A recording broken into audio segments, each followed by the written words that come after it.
नमस्कार। DD news पर आप देखना शुरू कर चुके हैं समाचारों का बुलेटिन। मैं हूं लाल चंद्र सिंह। अगले आधे घंटे तक देखेंगे देश और दुनिया की तमाम बड़ी खबरें, लेकिन सबसे पहले इस समय की हेडलाइंस। विकसित भारत के निर्माण के लिए पूर्वी भारत का विकास जरूरी। नई दिल्ली में rising north east investors summit में बोले प्रधानमंत्री। कहा ईस्ट का मतलब एम्पावर, एक्ट, ट्रांसफॉर्मेशन।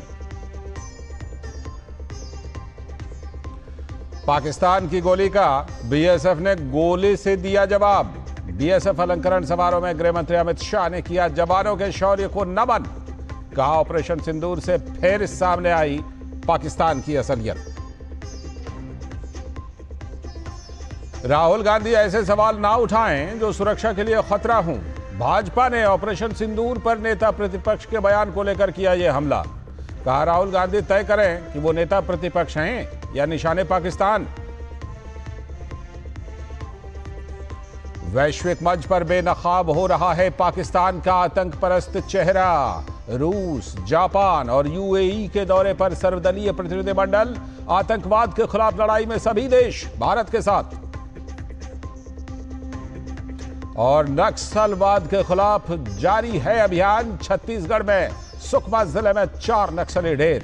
दंतेवाड़ा में 9 माओवादियों का आत्मसमर्पण। 3 पर था 1-1 लाख रुपए का इनाम।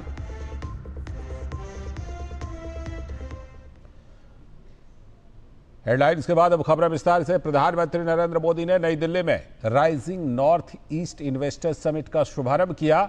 पूर्वोत्तर क्षेत्र को अवसरों की भूमि के रूप में उजागर करना, वैश्विक और घरेलू निवेश को आकर्षित करना और प्रमुख हितधारकों, निवेशकों और नीति निर्माताओं को एक मंच पर लाना इस शिखर सम्मेलन का लक्ष्य है।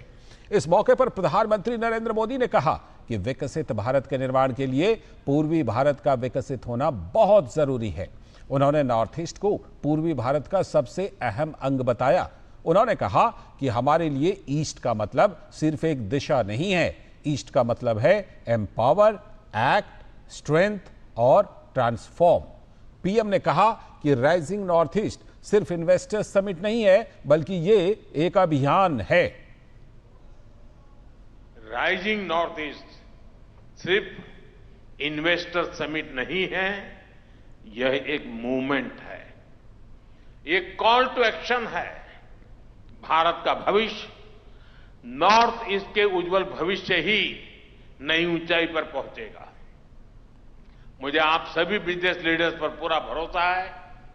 आइए एक साथ मिलकर भारत की अष्टलक्ष्मी को विकसित भारत की प्रेरणा बनाएं। और मुझे पूरा विश्वास है आज का ये सामूहिक प्रयास और आप सबका इससे जुड़ना, आपका उमंग, आपका कमिटमेंट आशा को विश्वास में बदल रहा है। और प्रधानमंत्री नरेंद्र मोदी ने शांति और कानून व्यवस्था को किसी भी क्षेत्र के लिए विकास के लिए सबसे जरूरी बताया। उन्होंने कहा कि एक समय था जब नॉर्थ ईस्ट के साथ बम और बंदूक का नाम जुड़ा हुआ था और इसका बहुत बड़ा नुकसान वहां के युवाओं को उठाना पड़ता था। साथ ही उन्होंने कहा कि आज के समय में युवाओं को विकास की मुख्य धारा में आने का अवसर दिया गया है। किसी भी क्षेत्र के विकास के लिए सबसे जरूरी है शांति और कानून व्यवस्था। आतंकवाद हो या अशांति फैलाने वाले माओवादी, हमारी सरकार जीरो टॉलरेंस की नीति पर चलती है। एक समय था नॉर्थ ईस्ट कहते ही बम, बंदूक और ब्लॉकेड यही याद आता था। इसका बहुत बड़ा नुकसान वहां के युवाओं को उठाना पड़ा। उनके हाथों से अनगिनत मौके निकल गए।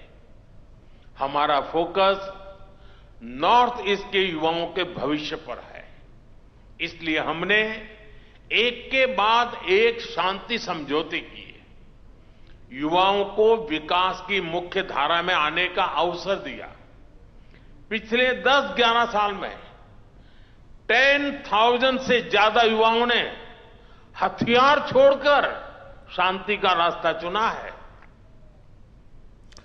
और rising north east investor summit में रिलायंस इंडस्ट्रीज लिमिटेड के चेयरमैन और प्रबंध निदेशक मुकेश अंबानी ने कहा कि अगले 5 वर्षों में रिलायंस ग्रुप नॉर्थ ईस्ट में अपना निवेश 2 गुना करके 75,000 करोड़ रुपए तक ले जाएगा। उन्होंने कहा कि रिलायंस रिटेल के जरिए किसानों को समृद्ध बनाया जाएगा। वहीं उनकी कंपनी नॉर्थ ईस्ट में रिन्यूएबल एनर्जी में प्लांट लगाएगी, हेल्थ केयर हब बनाएगी और ओलंपिक ट्रेनिंग सेंटर भी बनाया जाएगा। मुकेश अंबानी ने ऑपरेशन सिंदूर की शानदार सफलता के लिए प्रधानमंत्री नरेंद्र मोदी को बधाई भी दी। The Northeast is not just rising, but to my mind, it is roaring. I make 6 commitments to the chief ministers of Arunachal Pradesh, Assam, Manipur, Meghalaya, Mizoram, Nagaland, Sikkim, and Tripura. First, Reliance has invested up around rupees 30,000 crores in the region in the past 40 years. In the next 5 years, we will more than double our investments with our target at 75,000 crores. और rising north east investor summit की इस वर्ष की theme green north east सशक्त भारत के लिए नवीनीकरणीय ऊर्जा की ओर अग्रसर रखी गई है, जो पूर्वोत्तर भारत की अपार ऊर्जा संभावनाओं को पहचानने और उन्हें विकसित करने की दिशा में एक सशक्त पहल है। इस अवसर पर केंद्रीय मंत्री प्रहलाद जोशी और सिक्किम के मुख्यमंत्री प्रेम सिंह तमांग की गरिमामयी उपस्थिति रही। तो केंद्रीय मंत्री ने अपने संबोधन में कहा कि माननीय प्रधानमंत्री नरेंद्र मोदी जी सदैव नॉर्थ ईस्ट भारत के विकास को प्राथमिकता देते हैं और उन्होंने इस क्षेत्र को अष्टलक्ष्मी के रूप में मान्यता दी है। मोदी जी ये सिर्फ न्यूमेरिकल नंबर्स पे नहीं देखा, मोदी जी ने देखा देश और ये जो नॉर्थ ईस्ट है इसको अष्टलक्ष्मी रूप के पूजन करना शुरू किया है। तो ये प्रथम प्रधानमंत्री वो नरेंद्र मोदी जी।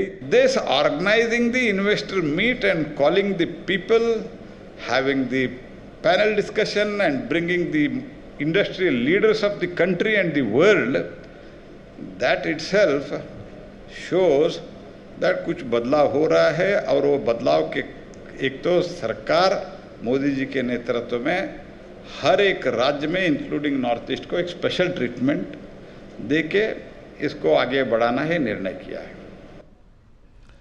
और अब दूसरी बड़ी खबर, देश की सीमाओं की सुरक्षा में अद्वितीय योगदान देने वाले सीमा सुरक्षा बल यानी बीएसएफ के जांबाज जवानों को सम्मानित करने के लिए 22वां बीएसएफ अलंकरण समारोह का आयोजन किया गया।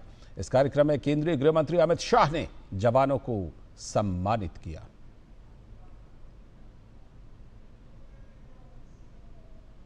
और इस अलंकरण समारोह को संबोधित करते हुए गृह मंत्री अमित शाह ने कहा कि अन्याय के खिलाफ लड़ने में बीएसएफ कितनी बहादुरी के साथ मोर्चा ले सकती है, इसका एक बहुत उत्कृष्ट उदाहरण 1971 की लड़ाई में इन्होंने दे दिया था। 65 की स्थापना के बाद 1971 के हम पर थोपे गए युद्ध में बीएसएफ के जवानों ने जो वीरता दिखाई, जो योगदान दिया, उसको ना भारत कभी भूल सकता है, ना कभी बांग्लादेश ने भूलना चाहिए। बांग्लादेश के सृजन में बीएसएफ की बहुत बड़ी भूमिका रही और अन्याय के खिलाफ लड़ने में बीएसएफ कितनी बहादुरी के साथ मोर्चा ले सकती है, इसका एक बहुत उत्कृष्ट उदाहरण 71 की लड़ाई में सेना के साथ कंधे से कंधा मिलाकर अपनी भूमिका निभाई तब सामने आया। और दिल्ली कैंट के मानेक शॉ सेंटर में शुक्रवार को शहीद सैनिकों के सम्मान में एक समारोह का आयोजन किया गया। इस समारोह में सेना प्रमुख जनरल उपेंद्र द्विवेदी ने भारतीय सेना के शहीद जवानों के परिजनों को बैज और सम्मान प्रमाण पत्र से सम्मानित किया। ये पुरस्कार जूनियर कमीशन अधिकारियों और अन्य रैंकों को सम्मानित करने के लिए प्रदान किए गए।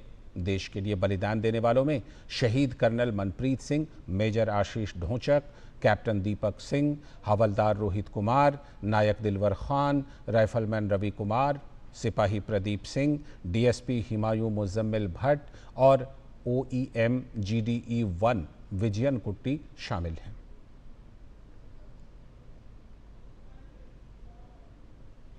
वक्त आ गया एक ब्रेक का। ब्रेक के बाद लौटेंगे तो देखेंगे आज की कुछ और बड़ी खबरें।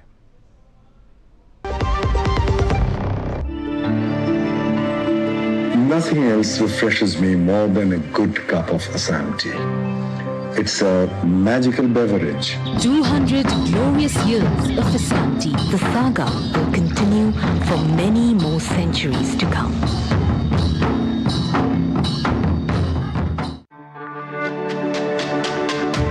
मेरी पसंद, मेरी पसंद, मेरी पसंद, मेरी पसंद, हमारी पसंद, हम सबकी पसंद। मजबूत देश का मजबूत सरिया हो गया स्टील। स्वागत है ब्रेक के बाद। आगे की बड़ी खबरों में, लोकसभा में विपक्ष के नेता राहुल गांधी के बयान पर भारतीय जनता पार्टी के नेता गौरव भाटिया ने उन्हें घेरा। उन्होंने कहा कि ऑपरेशन सिंदूर सफलता की पराकाष्ठा है। इस वक्त जब भारत को एकजुट होना है, इसी वक्त राहुल गांधी अमर्यादित बयान दे रहे हैं। आज राहुल गांधी से ये देश सवाल पूछ रहा है। राहुल गांधी जी, आप देश के प्रधानमंत्री जी के साथ मतभेद रखते हैं। ये ठीक है, लोकतंत्र में मतभेद हो सकते हैं, लेकिन प्रधानमंत्री जी के लिए तू तड़ाक की भाषा का इस्तेमाल करना, आपके बयान का समर्थन पाकिस्तान में होना, वहां की संसद में उन्हें चलाए जाना, कांग्रेस के नेताओं के बयान का सहारा लेकर भारत को बदनाम करना पाकिस्तान द्वारा, आप भारत के नेता प्रतिपक्ष है या पाकिस्तान के निशाने पाकिस्तान है? अगली खबर, कांग्रेस के सांसद राहुल गांधी के बिना पूर्व सूचना के दिल्ली यूनिवर्सिटी पहुंचने पर विवाद खड़ा हो गया है। डूसू के सचिव ने एनएसयूआई द्वारा छात्रों के साथ बदसलूकी का भी आरोप लगाया है। डूसू सचिव मित्रविंदा कर्णवाल ने घटना की निंदा करते हुए कांग्रेस नेता राहुल गांधी और एनएसयूआई से सवाल पूछा कि क्या दिल्ली विश्वविद्यालय उनकी व्यक्तिगत संपत्ति है।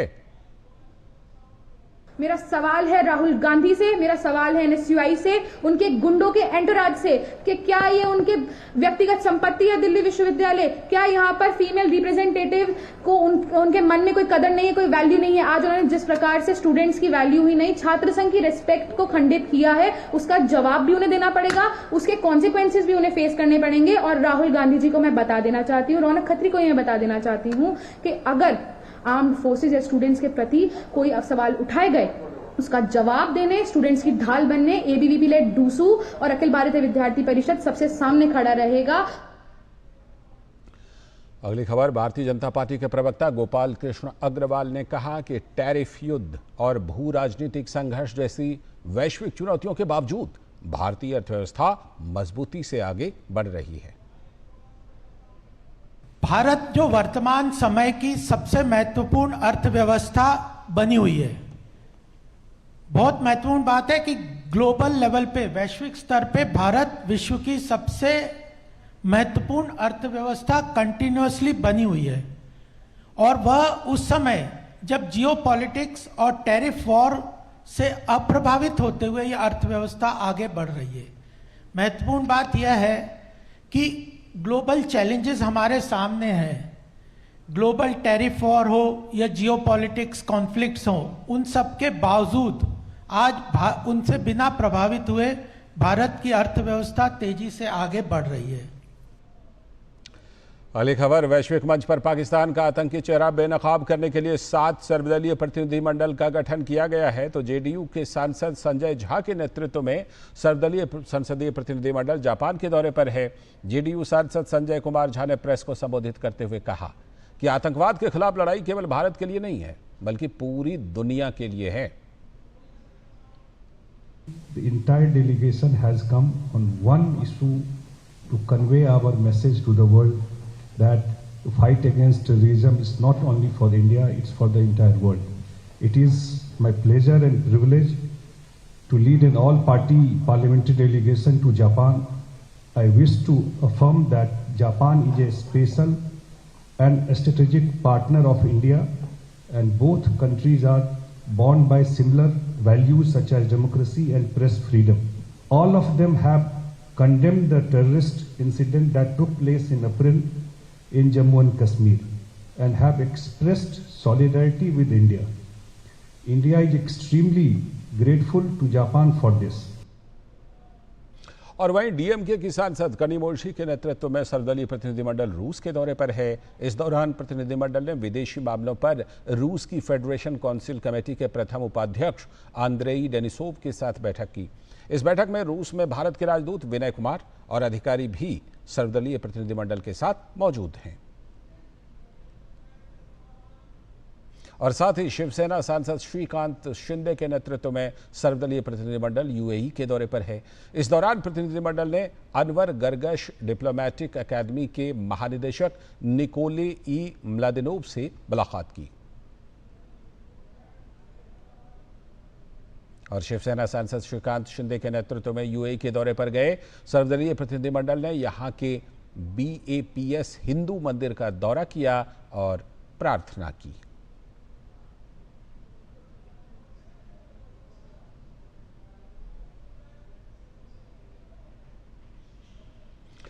आगे देखेंगे कुछ और खबरें। फिलहाल वक्त है एक और छोटे से ब्रेक का।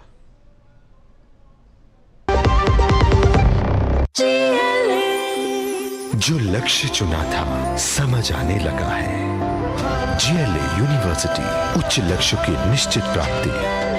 जब धरती चीर कर निकलता है लोहे का पत्थर और मिलता है मोंगिया के जोश से, फिर तपता है, पिघलता है और बनता है फौलाद। अब होता है सरिया सारी खूबियों के साथ। मोंगिया स्टील, मजबूत देश का मजबूत सरिया।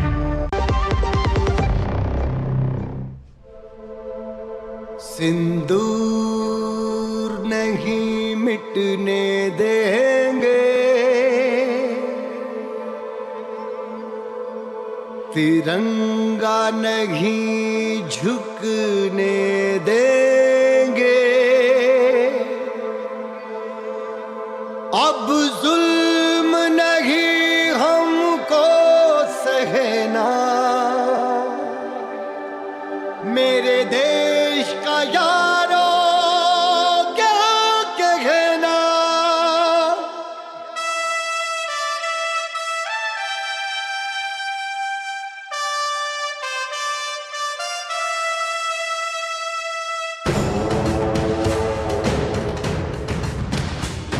रग रग बोले जय हिंद, हर रग बोले जय हिंद। ना गम से झुके, ना डर से डरे, जय हिंद।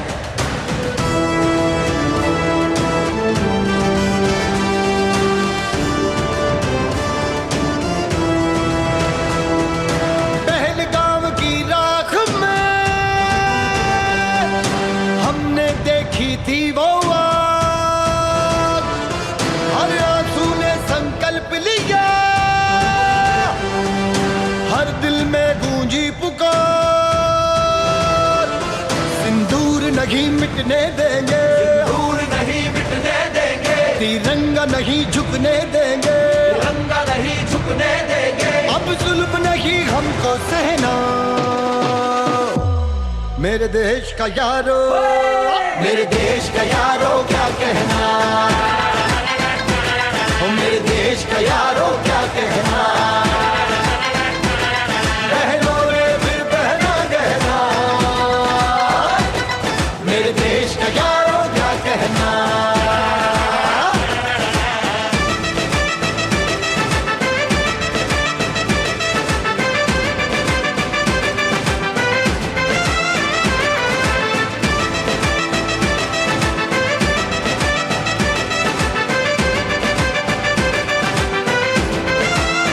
जो मासूम लहू से खेल गए, खंडर बन गए उनके किले। हर गोली ने जो जख्म दिए, चुन चुन के सारे बदले लिए। सिंदूर नहीं मिटने देंगे, तिरंगा नहीं झुकने देंगे। अब जुल्म नहीं हमको सहना, मेरे देश का यारो, मेरे देश का यारो क्या कहना।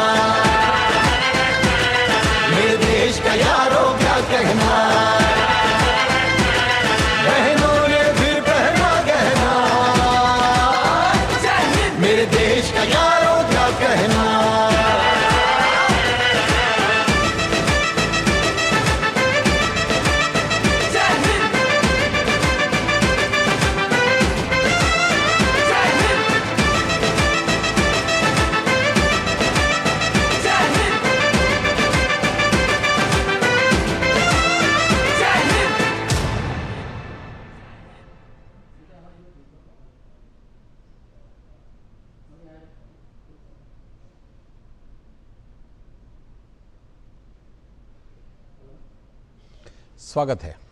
आगे की बड़ी खबरों में केंद्रीय रेल मंत्री अश्विनी वैष्णव शुक्रवार को एक दिवसीय दौरे पर मुंगेर पहुंचे। मुंगेर में उन्होंने रेलवे स्टेशनों की स्थिति का जायजा लिया। केंद्रीय मंत्री ने इस दौरान बिहार को 428 करोड़ रुपए की योजनाओं की सौगात दी। केंद्रीय मंत्री देश के सबसे पुराने जमालपुर रेल कारखाने पहुंचे, जहां उन्होंने 78 करोड़ रुपए की लागत से बनने वाले वैगन मरम्मत कारखाने का शिलान्यास किया। इसके बनने से हर महीने 545 से 800 वैगन की मरम्मत की जा सकेगी। जमालपुर में रेल मंत्री ने जमालपुर लोकोमोटिव वर्कशॉप और IRIMEE के विकास के लिए 350 करोड़ रुपए की कार्य योजना की भी शुरुआत की। इस दौरान रेल मंत्री ने कहा कि 2026 के शैक्षणिक सत्र तक IRIMEE संस्थान में आम छात्रों का भी दाखिला होगा। अगली खबर, आंध्र प्रदेश के मुख्यमंत्री एन चंद्रबाबू नायडू ने शुक्रवार को केंद्रीय वित्त मंत्री निर्मला सीतारमण से मुलाकात की। उन्होंने पोलावरम बनकाचेरला लिंक परियोजना के लिए केंद्रीय सहायता की मांग करते हुए प्रस्ताव प्रस्तुत किया। इस परियोजना का उद्देश्य गोदावरी नदी से अधिशेष जल को दक्षिण मध्य आंध्र प्रदेश में जल विहीन क्षेत्रों में मोड़ना है। यह 3 चरणों में क्षेत्रों को जोड़ने के लिए लिफ्ट सिंचाई और सुरंगों का उपयोग करेगा। एन चंद्रबाबू नायडू ने कहा कि इस परियोजना से सूखा प्रभावित क्षेत्रों में लाखों लोगों को लाभ होगा। साथ ही यह पूरे भारत में नदी जोड़ने के लिए एक मॉडल के रूप में काम करेगी। अगली खबर, दक्षिण अफ्रीका के प्रिटोरिया में 21 मई को अंतर्राष्ट्रीय योग दिवस के पूर्वाभ्यास कार्यक्रम का आयोजन किया गया। इस कार्यक्रम में विभिन्न योग संस्थानों के सदस्य, कई देशों के लोग और भारतीय प्रवासी शामिल हुए। 21 जून को अंतर्राष्ट्रीय योग दिवस मनाया जाता है। खबर छत्तीसगढ़ से, जहां सुकमा जिले के किस्टाराम पामेड़ जंगल में पिछले 24 घंटों से चल रही मुठभेड़ में 4 और नक्सली मारे गए हैं। DRG, STF और कोबरा की संयुक्त टीमों ने माओवादियों की मौजूदगी की सूचना पर अभियान शुरू किया। सुरक्षा बलों ने पूरे क्षेत्र को घेर लिया है और सघन तलाशी अभियान चलाई जा रही है। दूसरी ओर अबूझमाड़ के जंगलों में 27 नक्सलियों के मारे जाने की सफलता का जश्न मनाते DRG जवानों का वीडियो सामने आया है। पिछले दिनों बीजापुर और नारायणपुर जिलों की सीमा पर स्थित अबूझमाड़ के घने जंगलों में DRG और अन्य सुरक्षा बलों की संयुक्त कार्रवाई में 27 नक्सली मारे गए थे। ये हालिया वर्षों में नक्सलियों के खिलाफ सबसे बड़ी और निर्णायक कार्रवाई मानी जा रही है। मुठभेड़ के बाद इलाके में सघन सर्च ऑपरेशन जारी है। घटनास्थल से बड़ी मात्रा में हथियार, गोला बारूद और नक्सली दस्तावेज बरामद किए गए हैं। ऑपरेशन के बाद जवानों ने मौके पर ही विजय का उत्सव मनाया।